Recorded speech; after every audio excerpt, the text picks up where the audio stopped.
ہمارے خداوند یسوع کی انجیل مقدس متی کے مطابق اس کا 12واں باب پہلی 8 آیات۔ اس وقت یسوع سبت کے دن کھیتوں میں سے جا رہا تھا اور اس کے شاگرد بھوکے تھے اور وہ بالیں توڑ توڑ کر کھانے لگے۔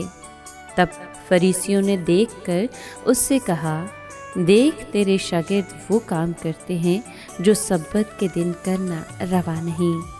اس نے ان سے کہا، کیا تم نے وہ نہیں پڑھا جو داؤد نے کیا جب وہ اور اس کے ساتھی بھوکے تھے؟ وہ کیوں کر خدا کے گھر میں گیا اور نظر کی روٹیاں کھائیں جن کا کھانا اس کو اور اس کے ساتھیوں کو روا نہ تھا مگر فقط کاہنوں کو۔ اور کیا تم نے تورات میں نہیں پڑھا کہ کاہن سبت کے دن ہیکل میں سبت کو پاک نہیں رکھتے تو بھی بے قصور رہتے ہیں؟ بس میں تم سے کہتا ہوں کہ یہاں وہ ہے جو ہیکل سے بھی بڑا ہے۔ لیکن اگر تم اس کے معنی جانتے کہ میں قربانی نہیں بلکہ رحم پسند کرتا ہوں تو تم بے قصوروں کو قصوروار نہ ٹھہراتے، کیونکہ ابن انسان سبت کا بھی مالک ہے۔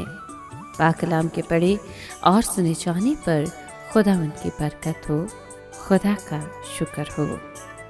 عزیز دوستو، سبت کے ماننے کے بارے میں جو سبق مسیح نے سکھایا وہ یہ ہے کہ اگرچہ شریعت پاک اور خدا کی طرف سے ہے، یہ کسی ضروری کام کی خاطر توڑی بھی جا سکتی ہے، جس طرح داؤد کے معاملے میں ہوا۔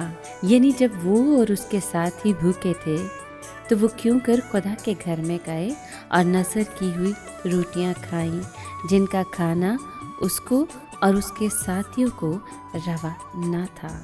یعنی سبت کو رحم کے معاملے میں توڑا بھی جا سکتا ہے، جس طرح کے سوکھے ہاتھ والے آدمی کو شفا دیتے وقت ہوا۔ اسی طرح مسیح نے یہ واضح کیا کہ انسان سبت کا بھی مالک ہے، یعنی وہ سبت کا مالک ہے۔ اس کا نتیجہ یہ نکلا کہ اس کے دشمن قہر سے بھر گئے اور اس کے قتل کے منصوبے بنانے لگے، مگر یسوع بڑی خاموشی سے وہاں سے نکل گیا۔